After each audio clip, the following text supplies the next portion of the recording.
little over a week ago, London Irish became the third English club to be suspended from the Gallagher Premiership and go into administration.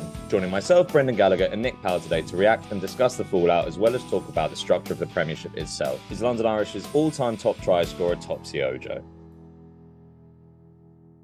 Quite a big one today. Obviously, about 10 days ago now, we had the news of London Irish being suspended from the Premiership just over 10 days ago, and we're still recovering, none more so than today's special guest, joining me, Nick Powell, Brendan Gallagher, a London Irish great, the record holder for most appearances and tries in Topsy Ojo. Before we get into it all, Topsy, where are you at the moment? I'm at home in my makeshift office, also known as my daughter's bedroom. So I'm guessing the daughter is. it's also the coolest room in the house at the minute. So Is daughter at uni, or is she just? no, she's at school. She's at school. So yeah, 3:15 should be home. Should So be yeah. finished by Well, then. yeah, Yeah, while she's away, I can use her room for work. very resourceful. What is your summer shaping up to look like? So I've got one last bit left of work. I've got the Premier 15s final next week, Saturday. So looking forward to that one. July is quiet. And then I start back with World Cup warm-ups in August and then build the way all the way through to the World Cup then, hopefully. So yeah, there'll be a nice window of about 6 weeks where I can kind of just switch off and relax and have a bit of a breather because I'm sure, as you guys know, once the season starts back up, it's fairly full on. I mean, I think, when did I start? I probably started first week of September last year, possibly a bit earlier, and here we are now to the back end of June. So Yeah. yeah, it's a long one, but hey, I enjoy it. I enjoy being involved in it for sure. Are you planning on being in France in October, November time? Yes, that is the plan. Just it would be great to be involved. So yeah, just waiting for final confirmation. But yeah, all being well, I should be out there in some capacity, which would be great. That'll be fantastic. Well, look, let's get straight into it. Obviously London Irish, how are you processing all of it? Yeah, it's a funny one, isn't it? I mean, obviously last week very very rough, like in terms of Tuesday the suspension, Wednesday administration, and then I guess the fallout from that. I'm better now, and I guess with a lot of things, time makes these things a bit easier to deal with. Of course, you still sometimes you're like, is this real? Is it happening? But I guess as you've seen now this week with players starting to sign for new clubs and that getting announced, it kind of does tell you that this is happening. And obviously, after Tuesday, Wednesday, the most pressing issue was what? Okay, you've got 100 plus people now who have been made unemployed. They need jobs. They need to find work because they've got stuff to pay for, mortgage, rent, bills, food, whatever. So that then becomes the issue of figuring out what the immediate future looks like. So I guess as typical you do in rugby, everyone talks about resilience and that. You kind of like, right, okay, what do I need to do in this instance? You figure it out. And then maybe you can then go back and deal with all the other stuff. So, but it's still very surreal. Like, I've been at the club most days since last Tuesday, and guys are still there and around, but it is you just don't know what to say because it's happening, but it still doesn't quite feel real. I guess once the fixtures then now get announced, that will probably be another one that makes it more real and bring like, okay, Irish aren't in the Premiership next year, and then obviously once the games start as well, I think that's when it will start to hit a lot of people a bit more. So there'll probably be a few more hurdles to get through with this thing. Like I say, the priority now is making sure everybody that was working in the club at the time it happened is okay, and they've got stuff to move on to. Can I ask what you've been doing at the club since the announcement last Tuesday? The biggest one, just talking to people, like just kind of lending each other support, figuring out is there anything really we can do to kind of help each other. I mean, I guess the biggest one is looking after maybe the younger guys in particular, because I mean we kind of saw earlier with Worcester and Wasps, some of the players will be okay. They'll find clubs very, very quickly because they'll be high demand. But for others, it will be a lot more difficult.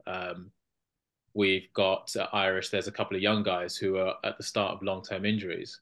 So if all of a sudden their insurance is gone, their physio is gone, their rehab is gone, they've got no chance of getting a club unless someone takes an absolute punt on them. But it's a very difficult scenario to be in. So those are the guys that you kind of really look out for. There's guys that have invested decades into that club. You know, Kieran McCarthy, Jackie Roy, Kelly Adie, who work in the off-field team, who the club's been their life for a long, long time. So again, it's like, you know, that they now need to move on, but it's like, how do you still process that? So again, it's just been just being around each other, listening, talking, and I guess just trying to figure out a way through this. I think you're a great person to potentially provide insight into the behind the scenes stuff. Obviously, Mick Crossan has said he can't afford to keep bankrolling the club. And that's maybe quite a simplistic overview of the whole process. So just flash back to 2 weeks, 3 weeks ago and before, and just talk about your own involvement, your own movements in the process, and what was done to give it every possible chance. But also, I guess maybe there was a point when you personally saw, I know there was the potential for the American consortium, but when was the point where you were just like, okay, this is going to happen now? So maybe I'll start at the end and work backwards. I'd say at the point where staff were only paid 50% of their wages off the back of salaries having been missed at the end of April, that was kind of when you thought, okay, this is way more serious than we all thought, because the messages that everybody was receiving was that the deal is going well, we're nearly there, it's just a matter of time. And this process probably started way back in October. So you think right at the death, deals take a long time to get negotiated. They're conversations that I wouldn't have any information of in terms of what it takes to pull a deal of this size together. But the messages being received from above was, it's looking good, it's progressing, we're getting closer and closer. Then the first major hiccup really is that salaries don't get paid. And then there's pressure on the last game in terms of the players saying, right, well, we're not going to play it because if we've not been paid, our insurance is at risk. So that then gets resolved, and you think, right, okay, again, just a hiccup, nothing to worry about. It'll be fine the next month. And then it gets closer and closer, and you kind of you hear a few whispers of the, oh, the staff might not get paid, and then it kind of drops that, okay, the staff and the players have agreed to a 50% pay 50% salary. They didn't agree to that. That was just put on them. The players may have been involved. I don't know that for definite, but I can say for sure from the staff perspective that they weren't consulted about paying 50%. And then the RFU deadline sets in, and you think, right, there's a week to rectify this. And for me, definitely at that point, I've been way optimistic all the way through this, but that was the point where I thought this might actually not happen. Of course, you hope and wish it will, but you kind of thought it's really bad. And it did have a lot of similarities to, hearing guys from Worcester and Wasp, sorry, in particular, talking about those last days and saying just a lot of false promises, a lot of false promises, a lot of, messages saying, we've communicated to the players and staff. There was very little, if any, communication. And even those last weeks, you pop in and try and talk to the off-field team, and everybody was in the same boat. I was being asked, do I know anything? And knew absolutely nothing. Knew nothing. You're just waiting for news. And a lot of the time, the news would actually appear in the press before staff would even read about it. That was almost the go-to for any breaking news, which I guess tells you the story of how things really declined. So yeah, it's been a long saga, like I say, which kind of started way back in October time and has drawn out all the way to this kind of sorry conclusion. And again, you think, like I say, I don't know how these deals operate, from how they start to how they finish, but my gut absolutely tells me that it could have been done, if not with this investment, with a different investment. There was plenty of time to do it.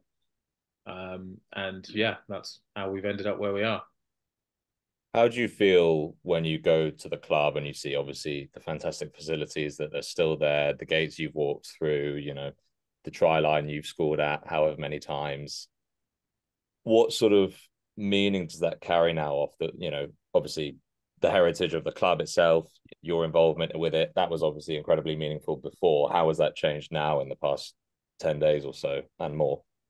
Um, it's probably grown, if anything, because like I say, you very quickly switch mentality from, I guess, an emotional response. You're sad, you're angry, you're frustrated, and probably still have a bit of that, but it's definitely more now what happens next. And, from my personal point of view, it's hoping and kind of pushing the message that there is a brilliant facility primed and ready to go for the right person to now pick it up and maybe take it on to even greater heights. The Hazelwood building is great.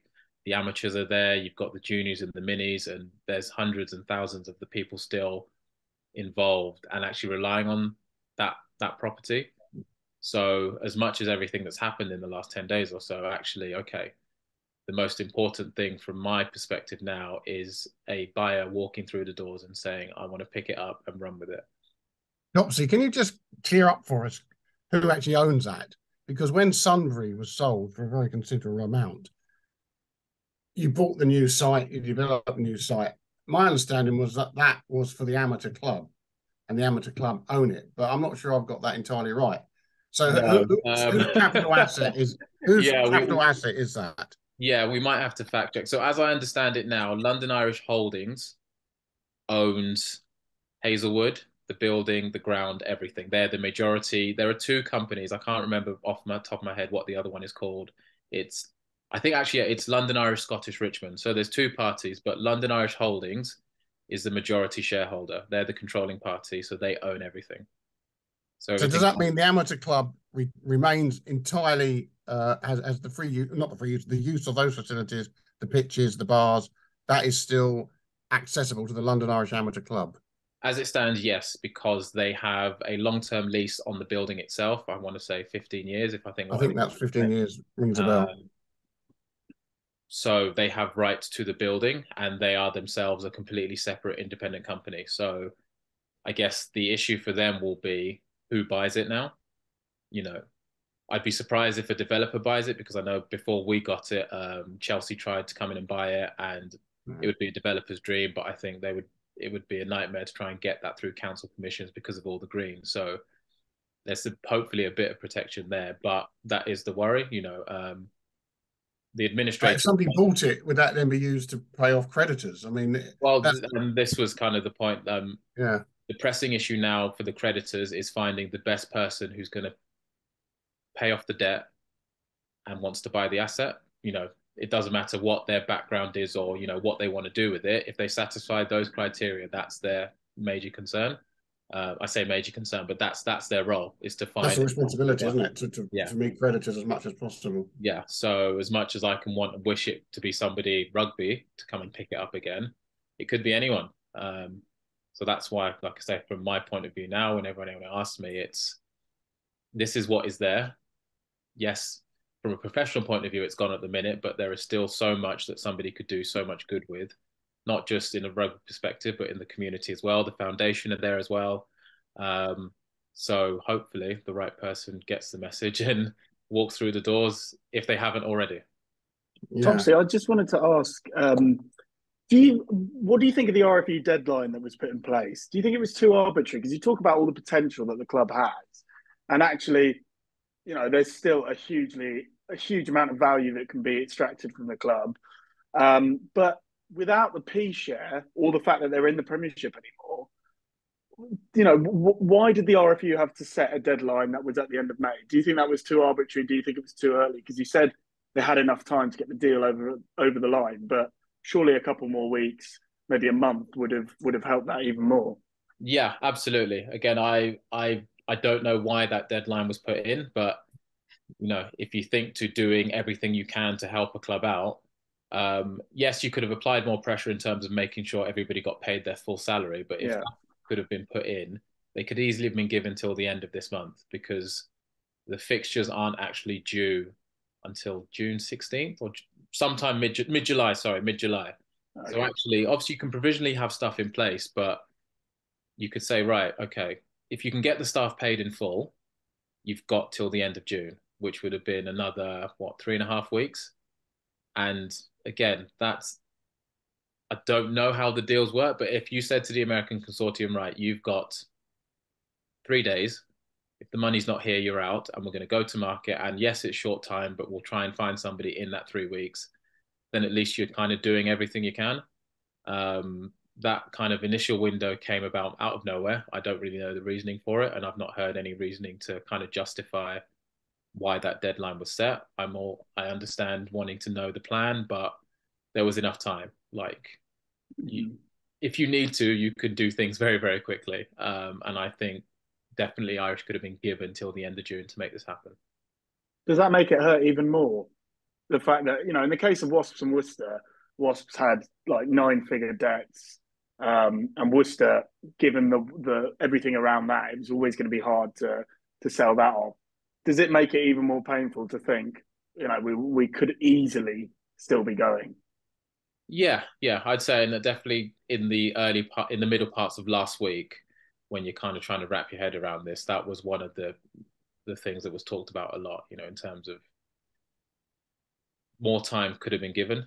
Absolutely. And whether something would have amounted to it, you don't know. But, and hope and the false promises is probably one of the things that also made this worse towards the back end. But, if you said to the players and the staff, right, you've been paid, we bought ourselves 3.5 weeks, would most have gone for that? I'd say yes, because of what they invested into the club, particularly in the last 12 months, in terms of the finish they had, on the verge of the playoffs, Premiership Cup final again, back in Europe at a higher seeding. So it's been the best season they've had in a long time. So it was a huge drive to kick on and see what they could do in the coming years. And you look at the talent that was coming through. So again, in the spirit of let's do everything we can, why wouldn't you in that moment? Brendan, can I ask what you make of the single benefactor model? A lot of criticism has been made of the fact that clubs can't just depend on someone being able to basically fund everything. And you've got Bruce Craig with Bath, you've got Steve Lansdowne at Bristol, you've got Tony Rowe at Exeter. Is this even more ominous than Wasps and Worcester in what it represents, because there are so many other clubs with that model? It's a bit of a catch-22 that the game's got itself into at the moment. The fact is for all the good developments in English rugby, it hasn't, club rugby at Premiership level, hasn't kicked on like we hoped it should. And we thought it would get bigger after 2003, 2007, actually, England get to the final. And then it's been, the last decade's been difficult. And the market isn't there yet. The mass crowds aren't there yet. The advertising isn't there yet. The big TV deal isn't there yet. So that it's very difficult to run a self-funding club when those elements aren't quite in place. Therefore, the temptation is to look for and rely on the big investor. And that seems to me at the moment the only way you can really, while all the time wanting to get the model that works, the reality is you've got to have a Steve Lansdowne paying the bills, providing the new facilities. And that's not a good place to be, because at the moment, for a start, there are only so many people that wealthy who can invest. They are out there. But why would you invest in Premiership rugby at the moment if, first of all, you have to take over 20, 30, 40, 50 million pound debts, either pay them off or secure them? And then if you are, very seriously wealthy, you cannot bring your money to bear. There's a £5 million salary cap plus marquee player. You can't go and buy in 3 or 4 players at £1 million a year. You can't make your money work. You can't make it sweat, because you have to progress at the financial capability of the weakest team. The salary cap is set at 5 million, which is not a huge amount of money to fund a professional sports squad. But that's what it's been set at, because that's what it's been deemed, most can afford. So, but if you've got the big investors, they want to come in and spend more than that. They want to invest more than that. So it's a really, really difficult situation. You almost want to scrap everything and start again, but that would be so difficult. I don't think that realistically that can happen. So there's some serious heads have got to be banged together in the next couple of months. We fear the worst.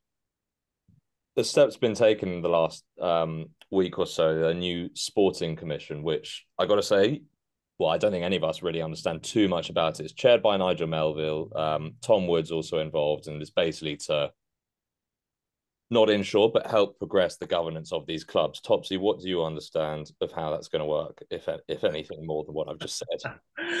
Not as much as you, I don't think. I mean, like I say, I had a busy day yesterday, but I caught the release of that, so I saw it briefly. And obviously, in previous conversations, I guess, obviously what Brendan was talking about in terms of how you rectify things going forward. I guess a more stringent governance was part and parcel of that.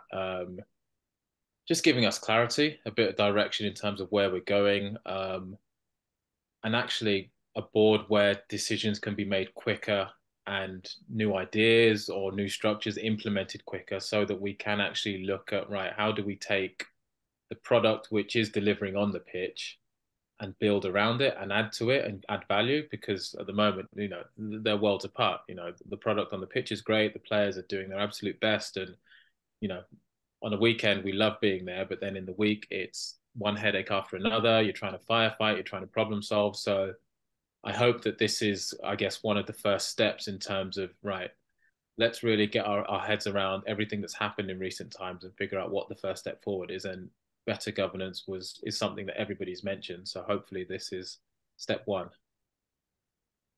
Do you think that's helpful in?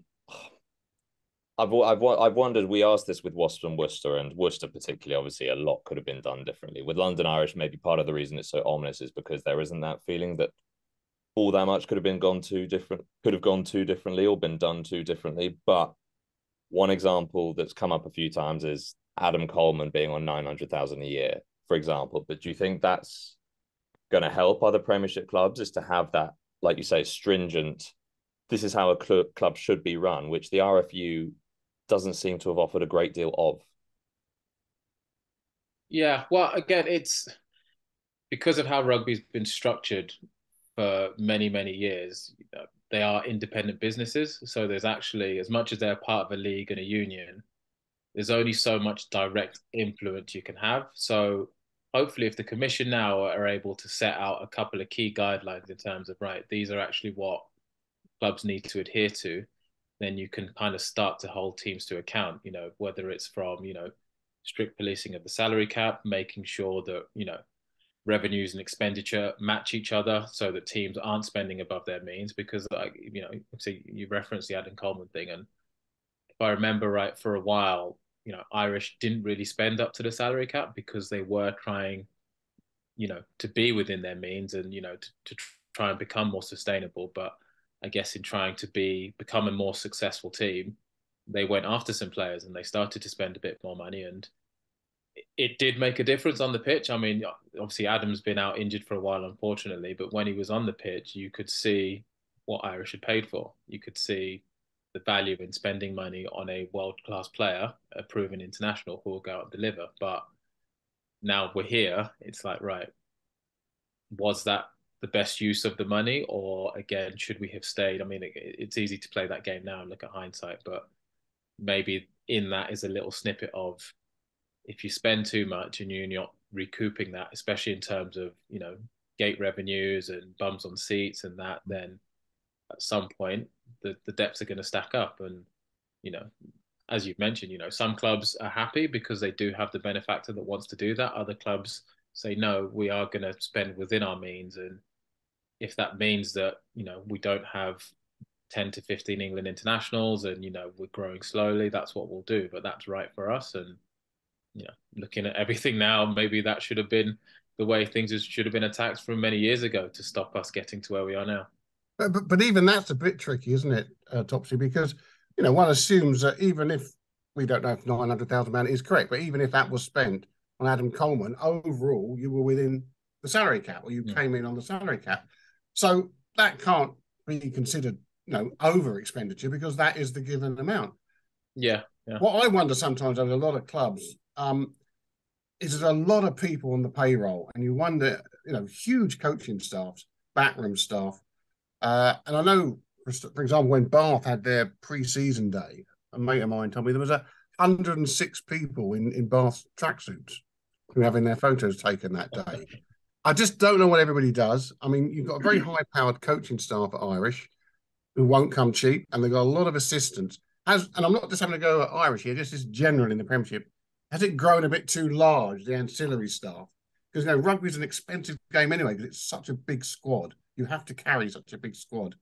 So did Premiership rugby become a bit bloated, do you think, in the last 5-10 years? Possibly, yeah. I mean, like I say, you look now at everything that's happened, and I guess bigger off-field teams have actually been a result of bigger on-field teams. You know, squad sizes were maybe 40 to 50. Now they're 60 to 70 if you include, you know, kind of senior academy and players that can play. So actually, it's very difficult to manage that many people, you know, so you'll have kind of your head coaches who maybe need to look after the top 30. You'll need another set of coaches to look after the middle guys who there's just not enough time in the week to give them the attention and the care that they need.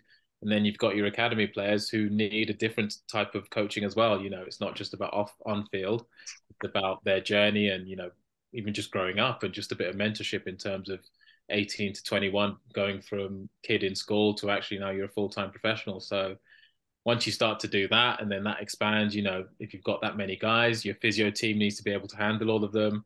Your S&C team needs to be able to handle all of them. So very quickly, you go from a squad of 50, 60, 70, you add your off-field staff in, you add your off-field team, and you're at 100 plus members and have it right. You know, wages tend to be your biggest outgoing. So it's kind of a knock-on effect, bigger squad, bigger staff, bigger everything.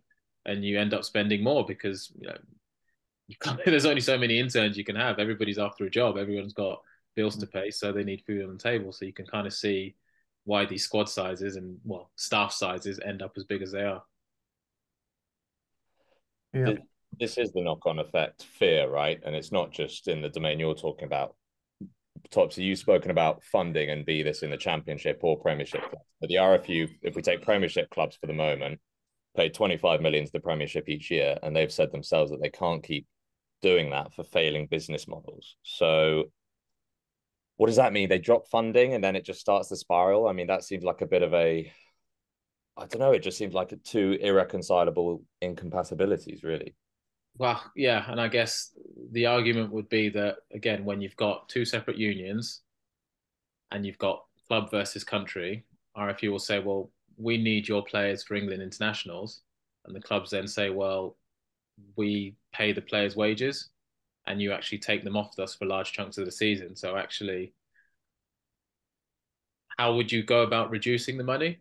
Because are you going to ask for the players less? No, you're probably going to want them even more. So again, that's been one of the biggest headaches again for forever in terms of the club versus country clash and the overlaps. And you know, your England international, your internationals become your biggest players and your most paid players, but they're not available for you for a majority of the season. They're there at the start, they're there at the business end, but there's a large chunk in the middle. So in terms of value for money, the clubs will say, well, you take our players, they hopefully go and deliver for you, but there has to be compensation for that. So you're now saying that you don't want to pay as much. Well, what's the solution then? And that's something they'll need to figure out. Again, you hope that they are hammering away at this new deal, the new PGA that finishes June 24, in terms of setting out the map forwards. And who knows, through all this crisis of losing three teams, you've actually now got a window whereby, right, there's going to be less games.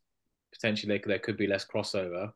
So you can find whatever that sweet spot is in terms of what the RFU need to invest in both the Premiership and the Championship, hopefully, to get things moving in the right direction again.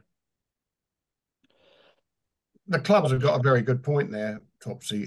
Last time I looked into this, a couple of years back, Saracens would typically get between 80 and £100,000 from the RFU for using Owen Farrell for the season.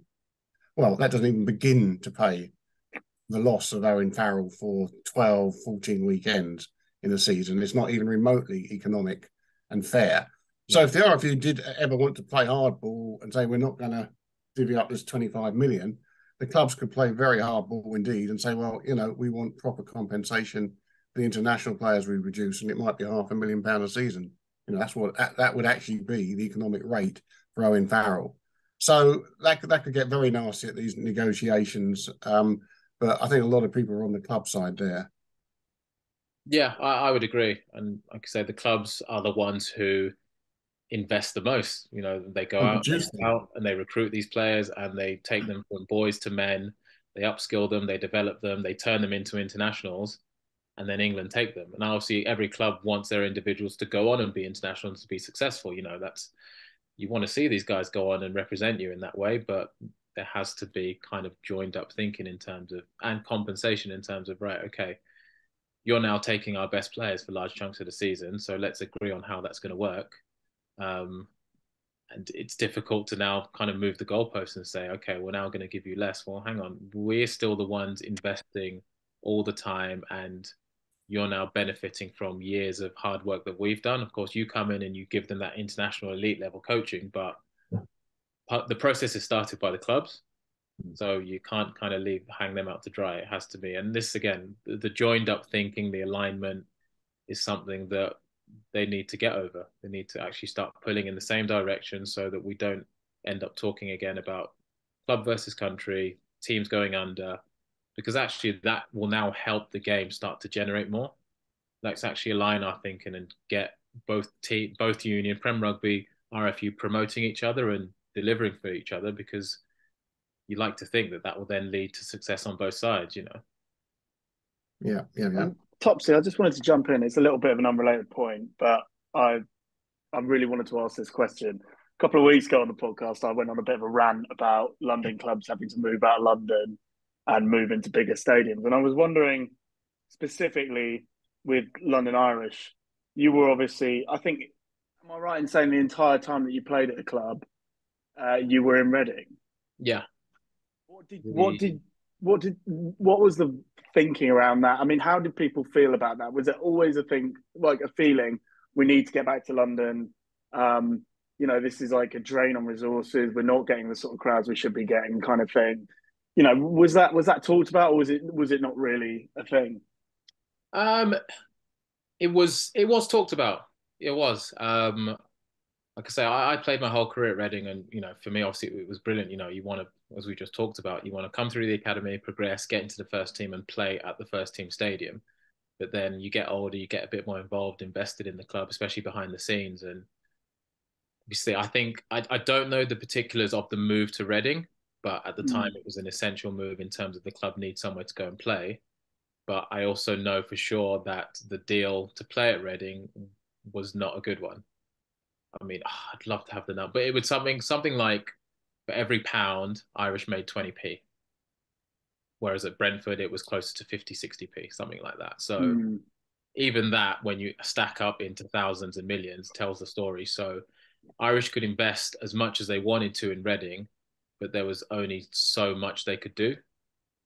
And again, you've seen it. It's a short term. Like, we need somewhere to go and play. We need a stadium. There's a deal to be done. Let's do it.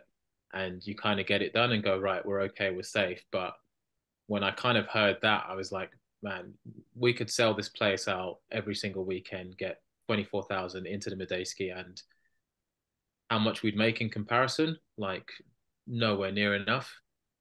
And because we didn't owe the stadium, because we were tenants and you've got rent and bills and you're giving away so much of your revenue, it does become very, very difficult. So you can actually understand why for a lot of the time, Irish didn't go up to the cap, because I guess they were thinking, right, this is all we can afford. We can't afford to spend on getting in all these internationals. We need to operate within our means. So that's why there was always this drive of, actually, we do need to get back to London, where Irish originated, and again, before my time, but everybody still talks so fondly about when they were playing at Sunbury and people packed in there and the streets getting shut down and it just being like the absolute party. But trying to get some of that back, trying to be in London, trying to be a bit more accessible, trying to tap into all the Irish communities in and around London. That was a huge vision, particularly when Mick Crossan came in 2013. He was like, my dream is to get the club back into London.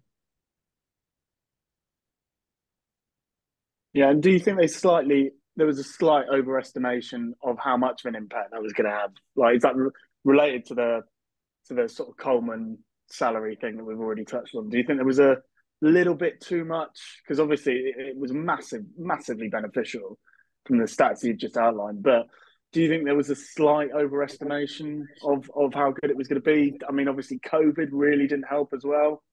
Well,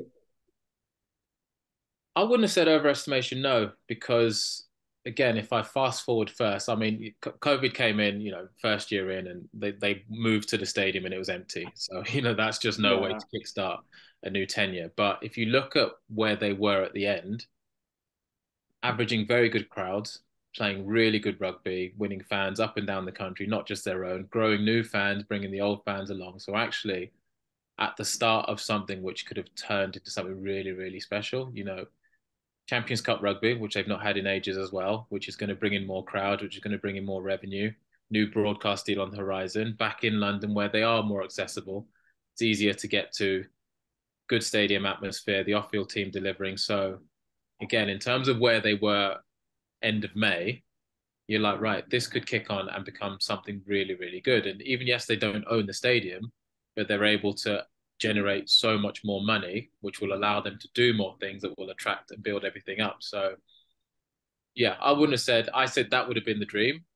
And actually, that bit of it was getting closer and closer to reality. But then, of course, you throw in COVID after that, you throw in the debts and CBC and government loans and what have you. And obviously, an owner that's losing more and more money of his own. And I guess very quickly it turned from, this could be a dream to actually becoming a bit of a nightmare. And, obviously you throw in what happened before Irish with Worcester and Ross going, losing home games, train strikes, where like you name it, everything kind of came to a head this season as well. The fixtures got rearranged, didn't help. There were clashes. I think their big St. Patrick's Day game, which is normally like clubs get to, I think, pick certain weekends where they like to have fixtures.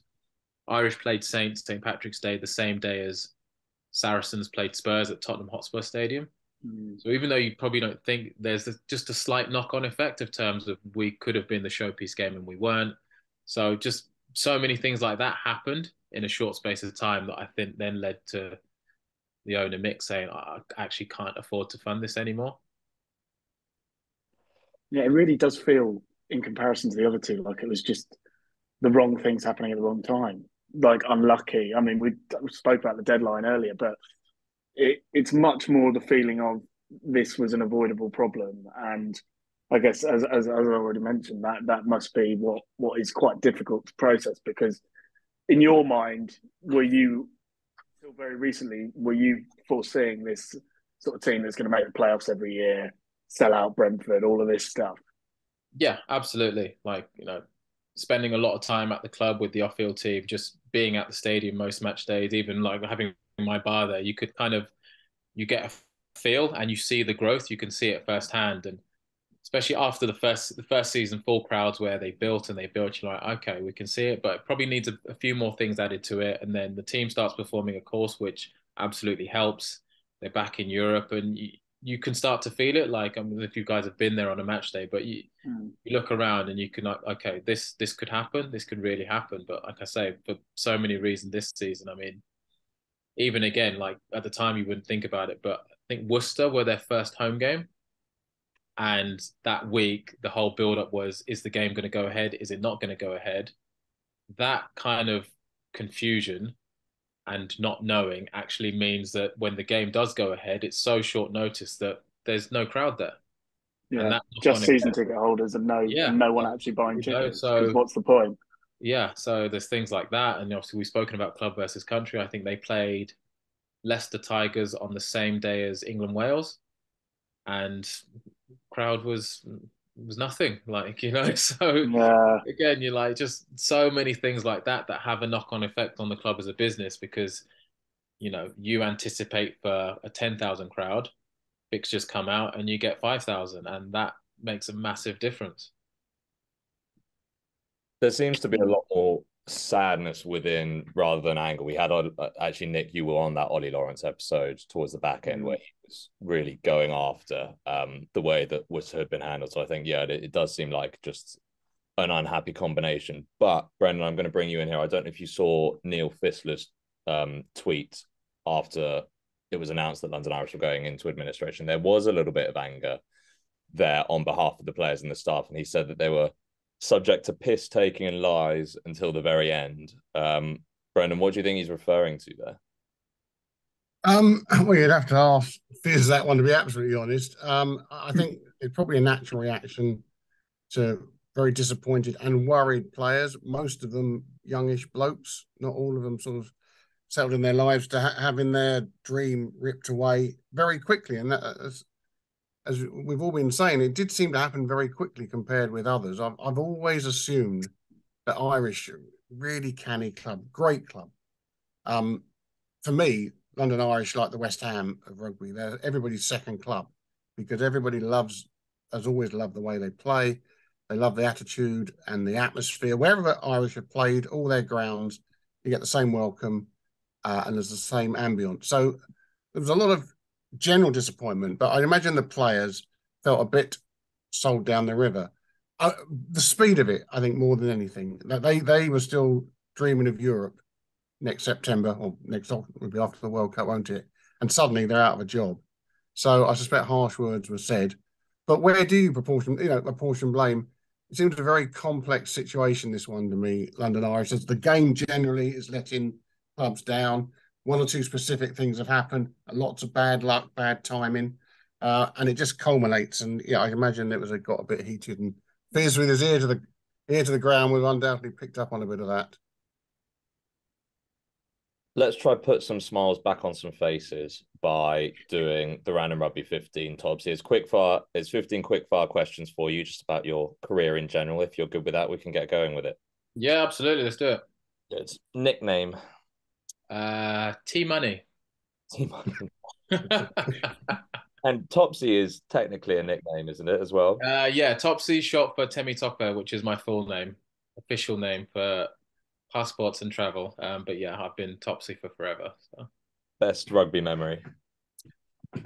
Ooh, Heineken Cup semi-final at Twickenham. Yeah, that was a special day. Most embarrassing rugby memory. Ooh, trying a chip kick in my own 22, getting charged down, they scored, and then being subbed at half time. That is brutal. Yeah. Is that on YouTube somewhere? No. I've messaged whoever owns YouTube and said, Pre-game tune. Eric Prid's piano. Post-game meal. Ooh, so post-game, anything goes. Chinese or pizza. Oh, nice. Best player you've played against. Played against Dan Carter. Best player you've played with. With Selala Mapsua. Favorite player right now. Favorite player right now. Two, DuPont and Colby. Nice. Where are we? Rugby idol. Jason Robinson. Favorite stadium.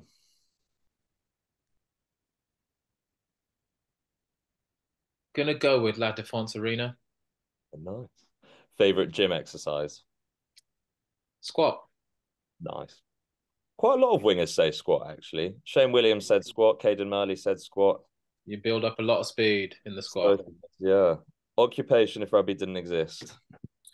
Ooh. I think I'd have tried to be a lawyer, to be honest. Okay, nice. Superstitions. I don't have any. To be honest, I don't have any. Rugby law you would change. Oh, geez, how long have you got? Rugby law singular you would change. I tell you what, here's one that I always think about. So that you can kick the ball pretty much from anywhere, and if it stops dead in the in goal, it's a dropout. That should be a 22-meter. Yeah, I agree with that. And lastly, best thing about working in rugby. Just having a front row seat to all the action. Again, love doing what I do, and yeah, you're right in the mix. You're pitch side, you're on the pitch, chatting to the players, getting a real deep insight into the game, and yeah, I really, really enjoy being able to do it. That's 15 questions done, by the way, so thank you very much for doing that. Can I pick your selector's brain very, very quickly and just get your starting England back three if the World Cup final and England were in it were to be played tomorrow? Oh, wow. If it was to be played tomorrow, I would go with Freddie Stewart, Anthony Watson, and Henry Arundel. What a shock. Yeah. I was just waiting for that. Yeah, I know. Because you said tomorrow, if you'd have said if you'd given me a bit more time, I might have changed that back three up. Okay. For the World Cup in 6 months' time, then who are you picking?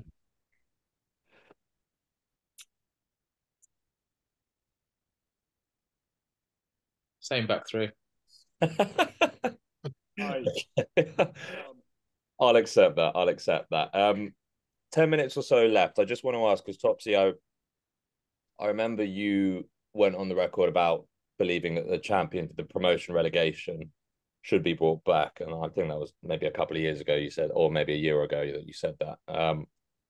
Given that everything that has happened, do you think that it's almost all the more reason for it to come back? And if so, how, there's a massive disparity in terms of the championship at the moment. So how does that get corrected? Yeah, it's again another one of these issues that does need fixing. But everybody looks at France and what they're doing, and it's very easy to be jealous. But actually, we have the basis for that, because if you look at, rugby has to compete with so many different sports. It's not as big as football or whatever, but it does have its own very good, very unique market. It's in all these tubs. And if you look at the championship clubs, Bedford, Nottingham, Jersey, Pirates, there are markets there that love their rugby. So actually, if you can invest a bit more in it, obviously the RFU have stripped that back, and actually open up the drawbridge so they have a genuine chance of being promoted. Like, imagine, obviously Irish experienced it twice, and when you went away to these teams in particular, like obviously was there, you could see stadiums packed out, whatever the capacity was, 3, 4, 5,000. It was their big day. And actually those clubs, I mean, I don't have this to fact, but looking at it from the outside, they know what they have and they cater to their market. Like, I remember Bedford in particular, like whatever the capacity is, it's a sellout for these games where the Premiership clubs would come to them, because they have a fan base there, a core fan base that love their team, love their stadium, and just want to enjoy their rugby. So if you offered them the opportunity to aspire for more, to do it within their means, you'd like to think that half the teams at least would go for it, especially if the funding is there, because they're already operating on a model whereby they need to be sustainable. They can't spend too much. They spend what they can afford. So with a bit more investment, they can start to grow organically within that. So then you add in what might happen in the Premiership, or even if you've got that, then actually you can take that to a broadcaster and say, right, we've actually got whatever the number will be now, 20 really strong clubs within their communities. I know we can talk about London and, London having so many teams, but we've got 20 strong clubs within their communities that are actually ripe for development. We've got 2 strong leagues. So let's now try and build this up. So it is going to take a bit of work, investment, of course, but if you can get the investment bit right, the marketing bit right, and actually start to tell some of these stories, how many players in the Premiership have spent time in the Championship? Loads. And they've all loved their time there as part of their development. So the basis for it is there. It's just, again, somebody now grabbing it and taking hold of what we do have and saying, right, there is something positive to be done with it. So let's actually go after it and get it right. Let's not strip it back and make it impossible and effectively ring fence without saying the word ring fencing. If I've got it right, I think there's a playoff coming in season after next, which you might say, okay, great, but you've got 5 million budget operating against a much lesser budget. So it's going to make it very difficult to close that gap. But even at the very least, give him a chance. Give them a chance. Give Jersey a chance. Give Ealing a chance. Give the teams that want to invest a chance. I know Stadium for Cornwall, I don't know if that's still going at the minute, but again, the teams, some of the teams have the appetite to want to kick on and do more, and they should be allowed. I see no reason why not. Look at Exeter; they're the prime example of a team being given an opportunity and taking it all the way. So why should we stop that? It's a big part of rugby, and actually, you then start to bring back the communities that feel that they've been disenfranchised because of what's happened over the last few years, feeling that they've been cut away from the game. You want to aspire to be more, do more, and that stretches into your national leagues, National 1, National 2. The teams are there. They want to get promoted. Some of them want to push on. So why not let them do it? Does that involve then for you, first of all, the ring fencing of the championship, as you kind of, for lack of a better word, for a couple of years to allow the clubs to build up? Or do you just think let that drawbridge down now? Well, this is at the out once. When did it first go?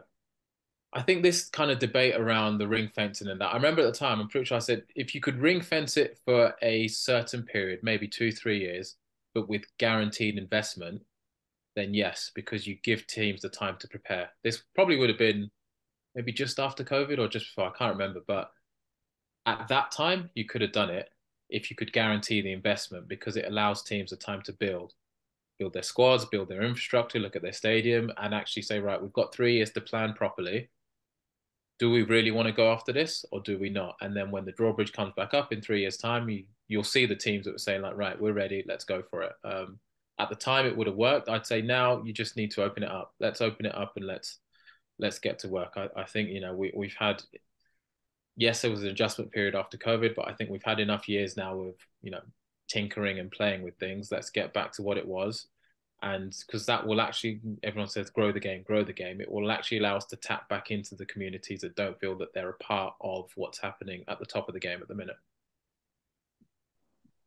I think that's all totally bang on there, Topsy. And there's a slight flip side to that. If you can get the championship like that, invested full of ambitious clubs who know that there is something to aim for, the flip side is that then the big fear is the Premiership side coming down. They think if they go down, that's it. That's lethal. It's in the current climate, that's going to be curtains. Well, that can't be the case. If you've got a good championship, if it's televised, and just like I think Chris Hewitt was saying the other week, Pro D2 is Friday night. Friday night is their night, and it's all on TV. If you could get that for the championship, get that TV revenue, get the commercial base built up, and yeah, a Premiership side is relegated and it's not great, but they stick together. There's a vibrant league to go into where they're big, big cats and a big story. And more often than not, they come back up, don't they? Everybody knows that about the Premiership club.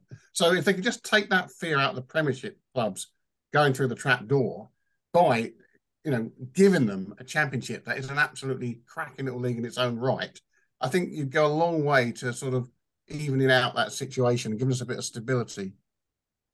Yeah, absolutely. I'd say you're right. Because, the fear is the right word in terms of relegation, what it means for the club as a business. But if you get the model right, you can start to allay those fears in terms of, right, okay, yes, you're coming down and yes, you're not playing all the big teams in the Premiership Champions Cup, but actually the league is well supported. There's a TV deal. So there is enough funding. You can keep your squad together or make, very subtle changes. You can bounce back and actually bounce back to even more. We've seen it with Irish, with Saints, with Quins. All these teams have done it and bounced back and gone on to better. So, it can happen. Yeah. Are you expecting as well that a lot of when players get left without a club, obviously names like Tom Pearson, Henry Arundel, etc., they get mentioned, and the players that aren't quite so in demand, so to speak, they don't necessarily. Does that say that you're expecting that a lot of players will and should go to the championship now? Well, again, it's a hypothetical, but given everything that's happened, you've probably got the most free agents there have ever been who are of Premiership quality.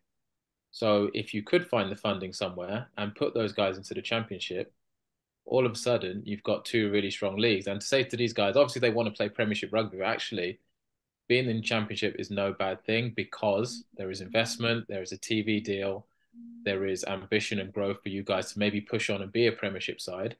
So in the short term, you've got a job, you've got employment, you can continue playing rugby, but long term, here's what you guys can aspire to. So, like I say, some of the top guys will go and they'll fill in the other clubs where there's room in the cap, but there will be a lot of good free agents out there from last year and from this year who are probably waiting around now for late phone calls, for injury dispensation to find work. We did see it earlier in the year and we're seeing it again now. So the player pool is there. So let's do something with it. Yeah. I think that's really interesting actually, because I suppose what you've got is 3 teams that now are no longer in the Premiership, and you can use 60-70% of that cohort to bolster the championship and cut that gap that we're talking about. Yeah, and then you add in all the uni pathways in particular, which seem to be going from strength to strength. You could tap into that as well, and all of a sudden, like, you play England's player pool has always been there, but if you look at what we have now in terms of good players being spread out, talk about Pearson, Trunyamunga, Tarek Afar just going to Saints. Like Saints have just massively strengthened their team through all of this. So that's that can happen also in the Championship as well. And obviously these guys who are maybe fringe players a little bit will end up playing more rugby, potentially developing. Yeah, the other knock on, younger guys playing more rugby, getting regular game time, developing, upskilling, taking on the best, but actually just being on the pitch for 20, 25 games a year. Like there's no substitute. You'll hear that a lot. You got to be out there playing, learning, failing to improve and get better. You got to be on the pitch, getting a feel for the game to understand what works for you and how you improve. Potential to be a sort of slight silver lining in obviously a very, very bleak situation. Topsy, I think we'll wrap up there. I know you need to go. So yeah, we really appreciate you joining us, especially as it's been such a difficult 10 days or so. But from a personal, obviously you've had a hell of a year in TV and stuff. And from a personal point of view, I hope that continues into the summer and into the World Cup. And yeah, it's been great meeting you. No, appreciate it. Thank you, guys. Pleasure to be on. If I can do a quick plug. Yeah, go for it. Right. So despite everything that's happened, obviously the last year, I don't know if you see maybe my tweet and my Instagram, obviously, so Irish, it was their 125th year. So they've just released a book celebrating that 125 years, and that's available to pre-order now. So I think it's londonirishbook.com. Like been inundated with messages, just, the feel good and actually the impact that Irish have had throughout the league, not just their own fans, but other fans. And that's been quite nice. But I think the book will be a fitting way to kind of mark what Irish have done and their history so far. So if anyone listening fancies a present and a way to contribute, not just to the foundation, but the Amateur Club's Injured Player Fund, the books are available for pre-order and any orders would be much appreciated. So thank you. Yeah, that's well said there, Topsy. And in fact, I've had Paddy Lennon on the phone this week, the author, and I'm talking to him on Monday to do a big sort of piece on it. I mean, the timing is horribly ironic, but it's still an incredible story to tell, and we'll help tell it in the rugby paper. No, that would be amazing. Thank you. Yeah, he was. He's put so much into it, and it was right. What do we do? And the decision was like, let's do it. I think it's it'll be a great memorial. Yeah, absolutely. Celebrate. Yeah, just celebrate all. You'll see some pictures in it, and you'll remember where you were at that moment, your part in kind of Irish's history. So yeah, definitely fitting. Yeah, there have been a few of those. There was a tribute video that was published a little, I don't know, at the weekend or something as well. Yeah, it was again two of the best, Bill and Fred, who at the time weren't being paid to do it, but again, you talk about how you invest in a club when you're in it. That was kind of their parting gift to everyone that supported the team and the staff through the last kind of while, almost as a thank you of this is what you've helped build and this is what you've invested in. So yeah, those guys, they're class, really good guys. Yeah, there's a real connection with the fan base there that I think, in light of all this is really sort of standing out, which despite all the bad news is also, it's nice to see, and obviously nice for you to have had, having been a central part of the club for so long. Yeah, thank you so much, Topsy. Great meeting you. Cheers, guys. Appreciate you. Catch you soon. Thanks for listening to this week's edition of the Rugby Paper podcast. And don't forget to subscribe on whichever podcast platform you use and recommend the show to your friends. The Rugby Paper is available to buy every Sunday. And to make sure you don't miss it, subscribe through our print, digital and online options at therugbypaper.co.uk/subscriptions. That's therugbypaper.co.uk/subscriptions to get all our content for as little as 14p per day.